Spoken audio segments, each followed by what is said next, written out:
गांव के आखिरी छोर पर बसे छोटे से घर में किसान मोहन रहता था। उसकी उम्र जरूर ढल चुकी थी, लेकिन उसकी आंखों में अब भी खेतों के सपने चमकते थे। हर सुबह अंधेरे में वो उठता, बैलों को चारा देता और अपनी पुरानी साइकिल लेकर खेत की ओर निकल पड़ता।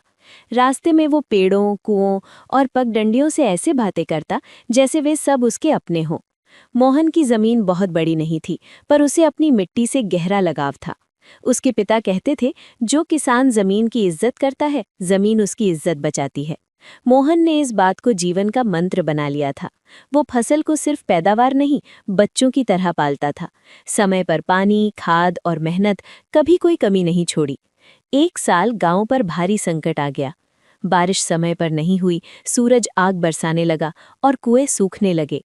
लोग डर गए। कई किसान शहर की ओर मजदूरी करने चले गए, लेकिन मोहन रुका रहा। हर शाम वो अपने खेत की मेड़ पर बैठकर मिट्टी को छूता और चुपचाप प्रार्थना करता। उसे भरोसा था कि धैर्य कभी बेकार नहीं जाता। सूखे के बीच मोहन ने एक नई तरकीब अपनाई।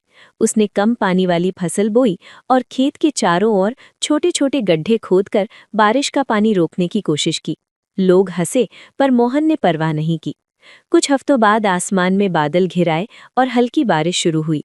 वही पानी मोहन के खेत में सहेजा गया और फसल धीरे धीरे हरी होने लगी।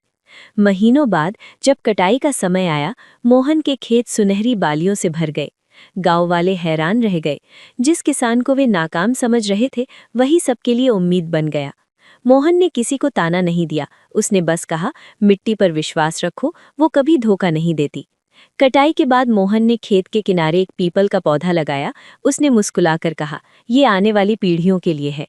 उसकी कहानी सिर्फ फसल की नहीं थी, बल्कि धैर्य, समझदारी और मेहनत की मिसाल बन गई। ऐसी कहानी जो मिट्टी की तरह हमेशा जिंदा रहती है।